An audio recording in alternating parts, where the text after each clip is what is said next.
All right, let's dive in, shall we? Today, we're time traveling. Back to ancient China, 3rd century BCE, to be precise. Ambitious, I like it. And get this, our vehicle. A short story. But don't let that fool you. Oh, I know the power of a good story. This one packs a punch. We're talking about the building of the Great Wall, seen through the eyes of one man. Now, that's what I call a unique perspective. It really makes you think, how can one man's story capture the spirit of thousands, right? It's fascinating, isn't it? Especially with something as monumental as the Great Wall. I mean, talk about a symbol of imperial power. Right, but that's what's so cool about this story. It zooms in. It gives us this intimate look at the human side of this massive undertaking. Meet Whalian. Whalian, our humble stonecutter. A man whose skill lands him a job on, well, the construction project of the age. Can you imagine? Yeah. I mean, to be a part of something that ambitious back then, the sheer scale of it. It's mind-boggling. Even today, the Great Wall is considered an engineering marvel, but to really grasp the scale, we're going to rewind a bit. Back to the Warring States period. Ah, right. A time of chaos, constant conflict. Exactly. So along comes Emperor Qin Shi Huang, first emperor of a unified China.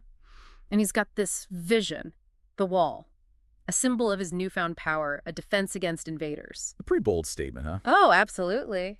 But like all grand projects, there's a flip side. The story doesn't shy away from that, not one bit. The back-breaking labor, the family's torn apart. The human cost. It's easy to forget that when you see those majestic photos of the wall, right? Totally. There's this one scene really got to me.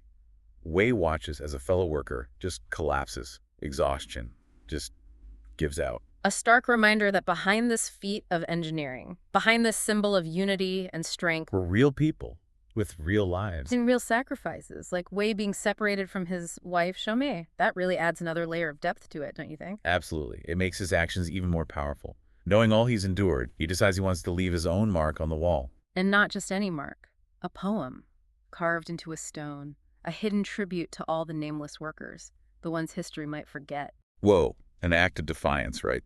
Under Qin Shi Huang's reign. Talk about risky. Yeah. Remember, Qin Shi Huang, not exactly known for his tolerance of dissent, he wanted control over everything. And here's Wei sneaking in a poem, an expression of personal feelings, into the very symbol of that power.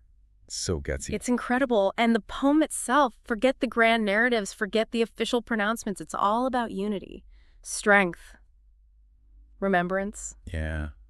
I love that line. Something like, "From countless hands a single wall shall rise, a testament to strength that time cannot erase."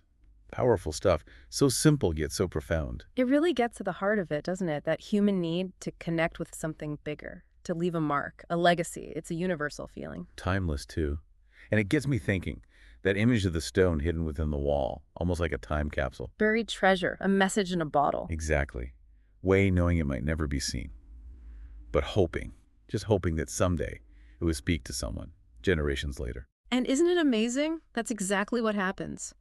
Fast forward who knows how many years. An archaeologist stumbles upon this stone. Talk about a blast from the past, a withered piece of rock almost forgotten. Suddenly it becomes a voice, connecting us to those who built the wall. Their sweat, their tears. Wow, it's like Wei reached through time, bridged the gap between then and now. It's kind of ironic. Right? Totally. I mean, here's Qin Shi Huang building this wall, seeking immortality.